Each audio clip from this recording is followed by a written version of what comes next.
jeu. Salut, c'est François de L'Île au jeu. Je vous présente les arrivages de cette semaine. C'est une grosse semaine. On a travaillé vraiment fort pour expédier toutes les jeux en précommande. On commence avec l'arrivage tant attendu de Les Ruines perdues de Narak. C'est un jeu par les auteurs de Clank.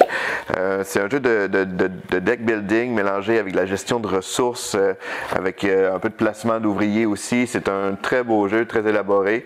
On n'y a pas joué encore. J'ai seulement lu les règles. C'est sûr qu'on y joue en fin de semaine. C'est un jeu pour 1 à 4 joueurs, les parties 90 minutes pour 12 ans et plus. Ça fait partie de la collection expert de Yellow, mais ça a l'air très très bon. Un autre jeu très attendu qu'on a enfin reçu, c'est The Crew Mission sous-marine. Ça se trouve à être The Crew 2. Ça, c'était l'original qui a gagné plein de prix. Et là, maintenant, c'est la nouvelle édition. On retrouve le même principe que le jeu de base, avec des nouvelles missions, des nouvelles petites fonctions spéciales. Il y a une variante, toujours une variante pour 2 joueurs, mais c'est un jeu surtout pour 3 à 5 joueurs. Des parties d'environ 20 minutes, puis pour 10 ans et plus. Donc, c'est The Crew Mission sous-marine. On a reçu aussi Red Rising. Red Rising, c'est un jeu de cartes très stratégique.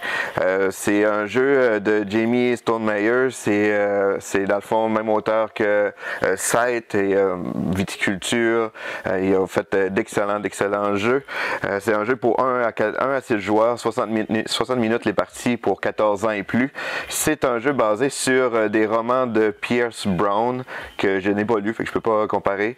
Lui aussi, j'ai lu les règles, mais pour me préparer pour la fin de semaine, mais on n'a pas joué encore. C'est un jeu de stratégie de cartes un jeu de gestion de main en fait, là, qu'on va utiliser nos cartes pour aller chercher d'autres cartes puis faire plusieurs actions, faire plusieurs points. Ça a l'air très bon comme jeu. On a reçu aussi Ringmaster, qui est un jeu un petit peu, c'est ça qui rappelle Love Letter à cause de la petite fille là, en velours rouge. C'est un jeu pour 2 à 4 joueurs, 10 ans et plus. Les parties d'environ 10 minutes. C'est un jeu avec une grande interaction entre les joueurs. C'est qu'on s'attaque un peu, c'est le genre de jeu un peu simpliste comme Love Letter, mais stratégique avec de bonnes interactions entre les joueurs. C'est un jeu de Justin Gary. On a reçu Cora, qui est un autre jeu de la collection Yellow Expert. C'est un jeu 2 à 4 joueurs, les parties de 75 minutes. C'est 14 ans et plus aussi. C'est un jeu de développement, un peu de civilisation. Ça a l'air super le fun.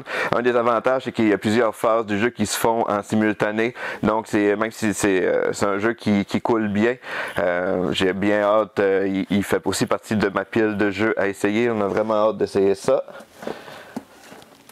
On a reçu aussi Kemet, la nouvelle édition de Kemet.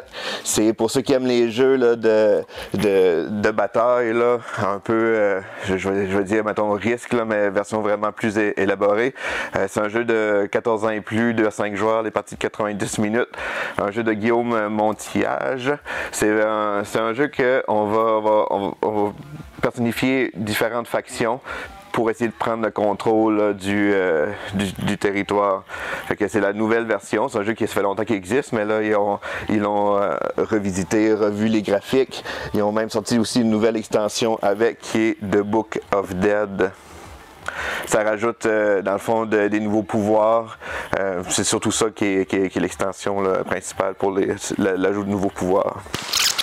Pendant la pandémie, on a eu beaucoup Randall s'était occupé de faire beaucoup de quiz là, en ligne, puis ils ont sorti un peu leur principe de quiz sous forme de livres qui sont maintenant, disponibles. Il y a plusieurs thématiques par rapport vraiment à des livres sur des jeux coopératifs, sur des rondes musicales, pour la famille. Donc c'est vraiment un guide pour aider là, à animer là, votre soirée. C'est très intéressant.